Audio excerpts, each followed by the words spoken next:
All right, listeners, buckle up because today we're diving deep into a book that's all about love and relationships. It's called Letters to Young Lovers by Ellen G. White. Oh, interesting. Published back in 1983, it's a collection of letters offering guidance on practically every aspect of courtship and marriage. You know, what's really fascinating about this book is that Ellen G. White, Yeah. she wasn't just like some advice columnist. Right. She was actually a prolific writer and a religious leader. Wow. And her works have been translated into over 160 languages. That's incredible. So we're talking about someone whose words have really resonated with people. Oh, yeah. Across cultures and generations. Definitely. And what I find really interesting is that these letters are addressed to specific young people, making the advice feel so personal and relatable. Right. It's like we're getting a glimpse into the hearts and minds of young couples grappling with love and commitment back in the 80s. Exactly. It's like having this wise, experienced friend sharing their insights on navigating the ups and downs of relationships. For sure. So let's dive into some of these letters and see what gems we can unearth. Okay, sounds good.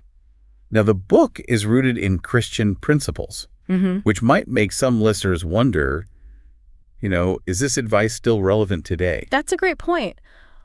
While the book's foundation is Christian, the insights on love, relationships, and making wise choices are surprisingly universal. I think so, too. I think you'll find that even if you don't identify as Christian, there's a lot of wisdom to be gleaned from these letters. Totally agree with you on that. Yeah. I mean, who doesn't want to find lasting love and build a fulfilling relationship? Right. Not bad.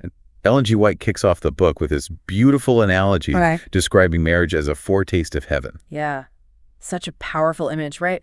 She believed that a God-centered marriage built on love, harmony, and mutual respect could actually give couples a glimpse of the joy and unity experienced in heaven. It's like she's saying our earthly relationships can reflect something much deeper, something that transcends the day-to-day challenges and connects us to a higher purpose. Yeah. And it's interesting to think about how that idea connects to modern-day relationship goals. Yeah. So many couples today are searching for that profound connection, that feeling of finding their soulmate, which echoes the idea of experiencing a bit of heaven here on earth. It definitely makes you think about what we're all really seeking in our relationships. Yeah. But beyond the romantic ideals, Ellen G. White gets down to the practical side of choosing a life partner. Okay. And this is where it gets really interesting. Right. She stresses the importance of considering practical skills alongside emotional connection. Absolutely. So it's not just about the butterflies. No. It's about the whole package. Right. She doesn't just focus on the, butterflies in your stomach aspect of love. For young men, she advises them to look for a wife who would be a true partner. Okay. Someone capable of running a household and contributing to the family's well-being. Yeah.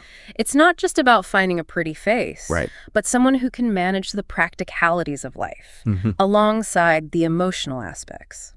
Makes sense. And for women, she emphasizes seeking a partner who respects their individuality and shares their values. Exactly. It's about finding someone who compliments you, supports your growth, and with whom you can build a life that aligns with your goals and aspirations. I love that. Yeah. And to illustrate these points, she uses real-life examples from the letters. Oh, that's great. Which makes the advice even more compelling. Right. For instance, there's a story about a young man named Rolf. Okay. Who's head over heels in love and rushing into marriage. Oh, I've heard this one. Have you? Yeah. So Rolf was so smitten. I know what happened. You do? Okay, what happened? Well, Ellen G. White, in her wisdom, steps in and urges him to slow down. She tells him to seriously consider practical matters. Like what? Like his fiance's temperament. Oh, go ahead. And, if their skills and personalities mesh well enough to build a truly harmonious home. I see. Yeah. That's such a great example of how she balances the romantic ideals with a healthy dose of reality. It's true. It's like she's saying, hey, love is great, but make sure you're building your relationship on a solid foundation that can withstand the challenges of everyday life. Exactly. And this brings us to another crucial point that Ellen G. White addresses. Okay. The difference between true love and infatuation. Ooh, that's a good way. Right. Yeah. This is something that resonates with pretty much everyone, regardless of your relationship status. I think we've all been there at some point. Totally. Mistaking a fleeting feeling for the real deal. For sure. So how does she distinguish between the two? Yeah, how does she do it? Well, she describes true love as a principle, a deep and enduring commitment, not just a passing fancy. Right. It's calm, steady, and it's based on shared values and respect. Okay. Infatuation, on the other hand, is impulsive, fickle, and often based on superficial attraction. Yeah. Right. So it can be very misleading. Yes, sometimes it can blind us to the reality of a situation. Definitely. It's like she's saying, don't get swept away by the initial excitement. Exactly. Take the time to really get to know the person, to see if your values align. Yes. And to make sure the foundation of your relationship is strong. Exactly. She even uses examples from the letters to illustrate this point. Oh, does she? Yeah. There's a story about a young man named John. Okay. Who's completely infatuated with a girl who, according to Ellen G. White, lacks depth and substance. Oh. And she cautions him against mistaking this passing fancy for genuine love. Wow. Encouraging him to look beyond the surface and consider if this is truly someone he can build a life with. That's such a valuable lesson. Yeah. In the whirlwind of emotions. I know. It's so easy to get caught up in the excitement and miss those red flags. Completely. I think this is where her emphasis on seeking guidance comes in. Okay, yeah. She truly believed in the importance of seeking counsel from God, trusted friends, and especially parents. Oh, interesting. It's like having a support system to help you navigate those tricky situations and make wise choices. Like a sounding board. Absolutely. And speaking of tricky situations, there's a story about a young woman named Belle who's struggling to make a wise choice in love and is resisting the advice of those who care about her. Oh, Belle. I remember her. Do you? Yeah, she was headstrong and determined to follow her heart. Yeah. Even if it meant going against the wisdom of her loved one. Exactly. And Ellen G. White uses Belle's story to highlight the importance of humility and accepting guidance. I see. Sometimes those who love us can see things that we might miss in the heat of the moment. Right. They can offer a different perspective and help us make decisions that are in our best interests. It's like having that sounding board, right? Yeah. People who can help us see the bigger picture and make choices that align with our values and long-term goals. Exactly. I'm curious to know more about her views on other challenges young couples face. What about physical intimacy? Oh, interesting. That's a topic that's definitely relevant to modern relationships, right? Absolutely. So how does she approach that? Well, you're right. That's a topic that comes up quite a bit in the letters. And Ellen G. White definitely doesn't shy away from addressing it. Okay. She takes a strong stance on purity and self-control, especially for young unmarried couples. Interesting. Can you tell us a little more about her perspective on this? Sure. So she believes that physical intimacy is a sacred gift to be shared exclusively within the context of marriage. She cautions young people against any behavior that might lead to temptation or compromise their purity. So her views might differ from some modern perspectives. I might. But it sounds like her core message focuses on honoring God, oneself, and one's future partner through responsible choices. Exactly. Okay, I can see how her advice might resonate with some people. Yeah. Especially those who share her religious beliefs. But what about those who don't? That's a great question. Do you think her message is still relevant in today's world where societal views on relationships and sexuality have evolved quite a bit? You know, while societal norms have shifted, I think there's still wisdom in her emphasis on self-control and setting boundaries. Right. It's about recognizing that our actions have consequences, not just for ourselves, but also for those we love. And treating ourselves and others with respect. Exactly. Okay. And speaking of boundaries, there's another challenging topic that Ellen G. White tackles head on. Oh, yeah. The issue of marrying outside one's faith. It's a recurring theme in the book. It is. Yeah, and she shares some compelling stories to illustrate her perspective. Oh, really? Like what? So we hear about Rose and Laura. Okay. Young women who are drawn to partners who don't share their faith. And we see the arguments she presents against these unions. That's a topic that's still relevant today. Oh, absolutely. As more and more people are forming relationships with partners from different religious backgrounds. It's true. What kind of concerns does she raise about these relationships? Yeah. What are her thoughts? So she often highlights the potential consequences she foresees. Like what? Things like spiritual conflict, growing distance between partners, and the risk of losing one's faith. Wow. She believes that shared faith is crucial for a strong and lasting marriage. Okay. As it provides a common foundation for navigating life's challenges and raising a family. So she's advocating for choosing a partner who shares your spiritual beliefs and values. Right. I can see how that would be important for someone who prioritizes their faith. Definitely.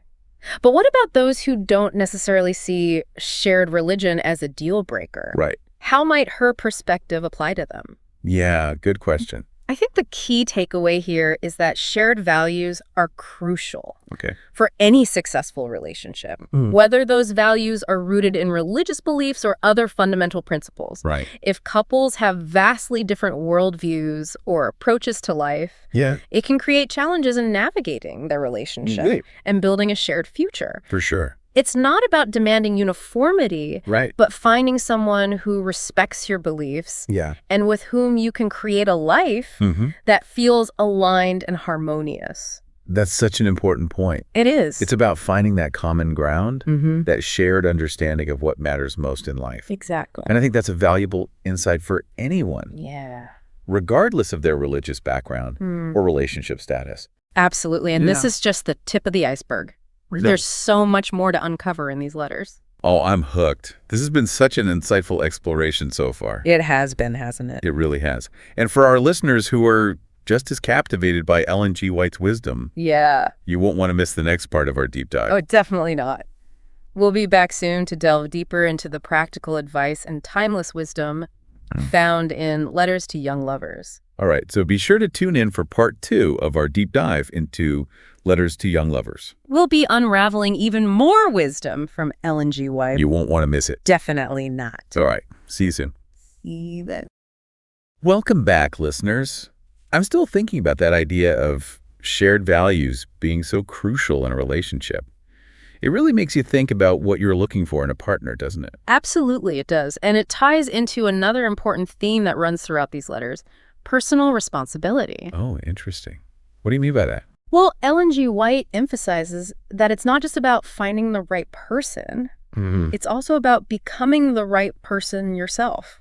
I like that. So it's about working on yourself, aligning your life with your values before you even enter a relationship. Exactly. That makes a lot of sense. She stresses the importance of self-reflection, growth, and really understanding who you are and what you believe in. Right. It's about recognizing that we have a responsibility to ourselves and, in her view, to God. To make choices that lead to a fulfilling and purposeful life. And that responsibility extends to our relationships, right?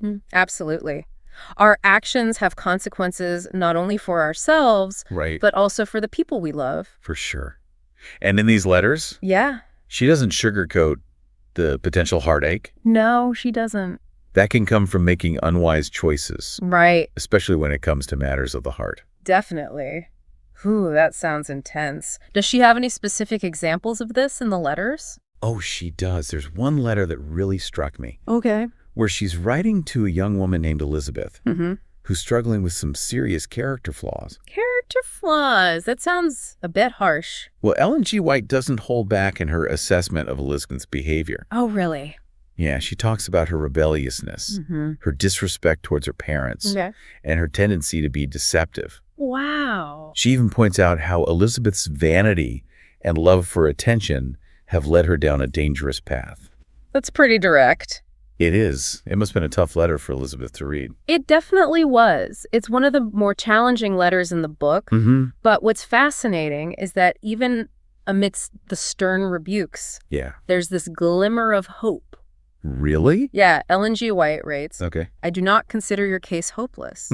If I did, my pen would not be tracing these lines. Oh, that's powerful. So even though she's calling Elizabeth out on her flaws, she still believes in her potential for change. Exactly. It's like she's saying, look, I'm being direct with you because I believe you're capable of becoming a better version of yourself. I love that.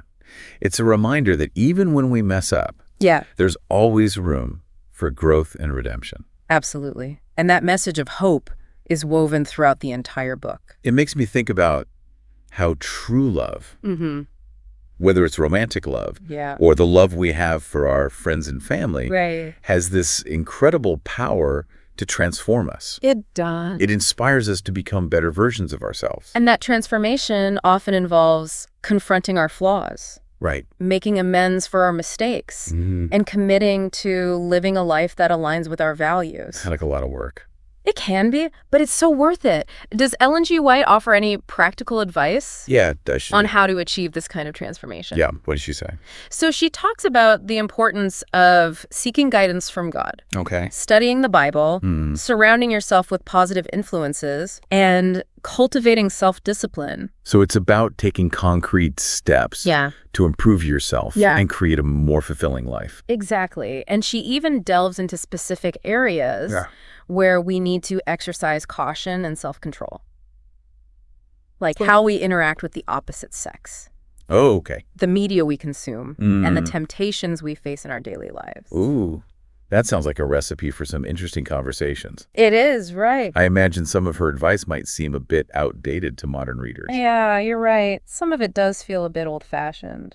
Especially when it comes to things like interactions between men and women. Yeah. But if you look beyond the specific cultural context, there's a lot of wisdom to be found in her emphasis on self-respect and making intentional choices. So it's about being mindful of our actions. Yeah. Understanding that they have consequences. Exactly. And she's particularly concerned about what she calls lovesick sentimentalism. Lovesick sentimentalism. What's that? Which she believes can cloud our judgment. Oh, okay. And lead us to make impulsive decisions. Ooh, I think we've all fallen prey to that at some point in our lives. Right. Yeah, it's so easy to get swept away by emotions. It is. And lose sight of what's truly important. Totally. And that's why she stresses the importance of approaching relationships with a level head. Right. Considering the long-term consequences of our choices and seeking guidance from people who have our best interests at heart. It's like she's saying, don't just follow your heart blindly. Yeah. Use your head too. Exactly. And that advice is so relevant today, especially in a world where we're bombarded with messages that glorify instant gratification and superficial connections. Yeah, for sure. It's a great reminder to slow down, be intentional in our relationships, and build a love that's grounded in something deeper and more meaningful. Exactly. And this is where Ellen G. White's emphasis on spiritual values really comes into play. She believes that our relationships should draw us closer to God, not pull us away from Him. Right. She sees love as a reflection of the divine. I like that. Something sacred and transformative that can elevate us and bring us into greater harmony with God's will. That's a beautiful concept. It is, isn't it? It's about recognizing that love, in its purest form, is a gift from God, something to be cherished and nurtured. And it's about finding a partner who shares your spiritual aspirations, someone who inspires you to grow in your faith, and with whom you can embark on a journey of love that transcends the earthly realm. That's such a powerful image.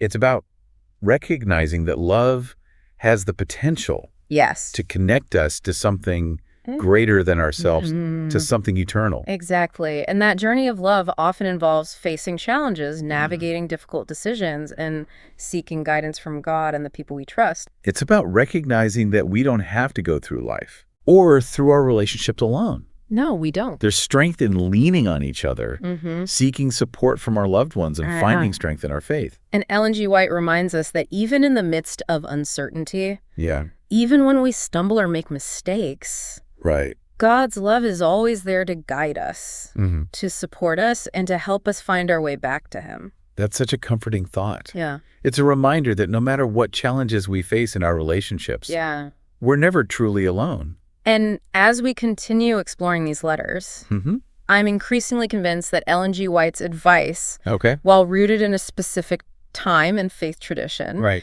offers timeless wisdom that can benefit anyone seeking to navigate the complexities of love and relationships. I think so too. Whether you're looking for love already in a relationship or simply trying to understand the human heart, Letters to Young Lovers offers a unique and insightful perspective on the age-old quest for love and connection. I completely agree. It's like a window into the past that offers valuable lessons for the present. It does. And I can't wait to delve into even more of Ellen G. White's wisdom in the next part of our deep dive. I'm excited too. We'll be back soon with the final part of our exploration of Letters to Young Lovers. Sounds good. Don't go anywhere, listeners. We'll be right back to wrap things up. And leave you with some final thoughts Yes. on how to apply this timeless wisdom to your own life. And if you're enjoying this journey as much as we are, be sure to subscribe to our podcast so you don't miss the next part of our conversation. Okay, we'll be back shortly to finish our deep dive. Yes. And leave you with some final thoughts on how to apply Ellen G. White's advice to your own life. Trust me. You won't want to miss it. Absolutely not. Welcome back, deep divers. We're in the final stretch of our exploration of Letters to Young Lovers. And I have to say, this book has really sparked some thought-provoking conversations. It really has. We've covered so much ground, from the importance of shared values to the power of personal responsibility in relationships. Yes. And, one of the recurring themes that has stood out to me is Ellen G. White's emphasis on love as a transformative force. You're right. She consistently emphasizes that our relationships should inspire us to become better versions of ourselves, to grow in our faith, and make choices that lead to a fulfilling life. Yeah, it's not just about finding someone to complete you, but finding someone who challenges you to grow. I love that. Yeah. And that growth often involves confronting our own flaws. Absolutely. Seeking guidance and making amends for past mistakes. It's a continuous process of learning and evolving, both individually and as a couple. It's not always easy, but the rewards are immeasurable. I can definitely see that.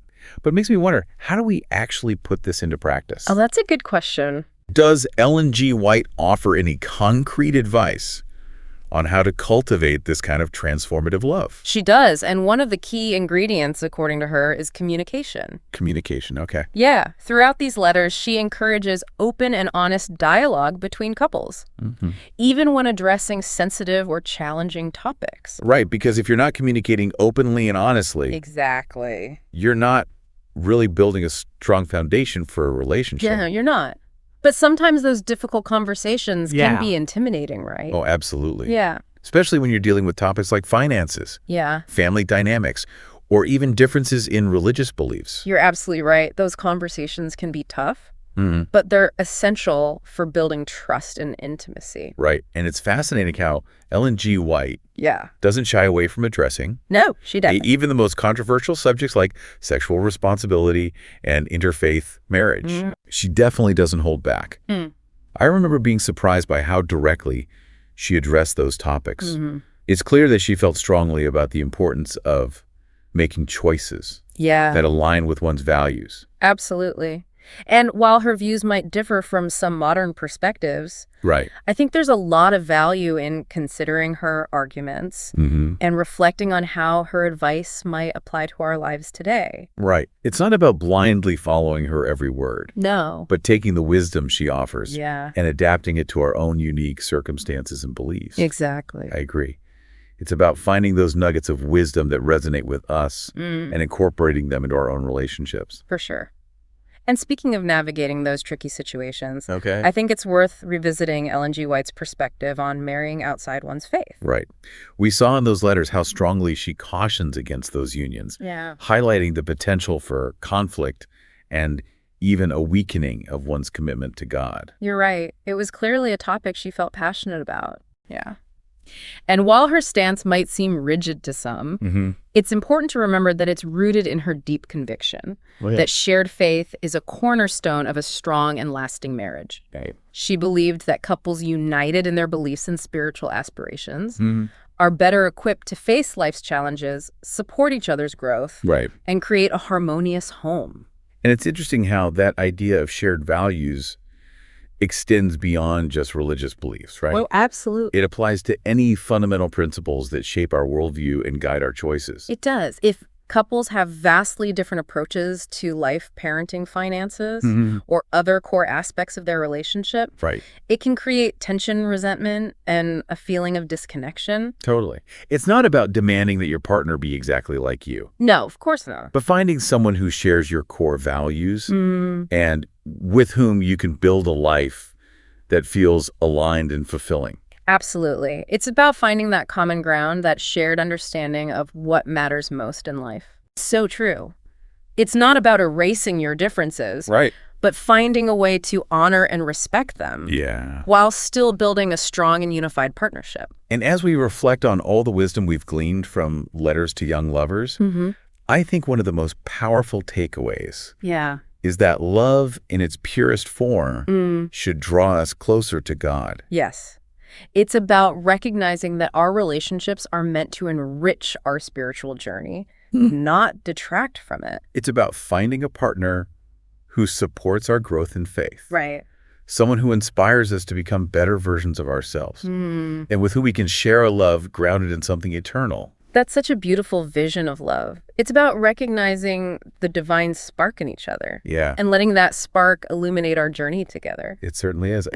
And that journey often involves facing challenges, navigating uncertainties, and seeking guidance from God and the people we trust. It's about recognizing that we don't have to go through life or through our relationships alone. There's strength in leaning on each other, seeking wisdom from those who have gone before us. Yeah. And finding comfort in knowing that we're not alone in our struggles. Ellen G. White reminds us that even in the midst of uncertainty, even when we stumble or make mistakes, God's love is always there to guide us, support us, and help us find our way back.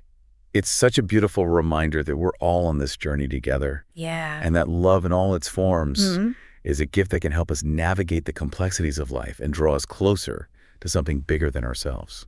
And on that note, dear listeners, we've come to the end of our deep dive into Letters to Young Lovers. It has been an incredible journey. It really has. Filled with insights, challenges, and a renewed appreciation for the power of love to transform our lives. I completely agree.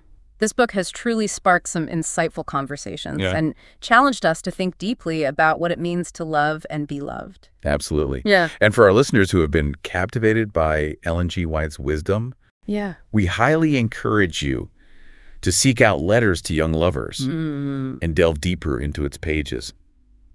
You might be surprised by how much this book, written decades ago, still resonates with the challenges and joys of modern relationships. And if you've enjoyed this deep dive and found it insightful and thought-provoking, be sure to subscribe to our podcast. For more explorations of fascinating topics that will expand your knowledge and spark your curiosity. We're always on the lookout for intriguing books and ideas to share with you. We are. And we can't wait to have you join us on our next deep dive. Until next time, dear deep divers. May your journey be filled with love, purpose, and a deep connection to the divine.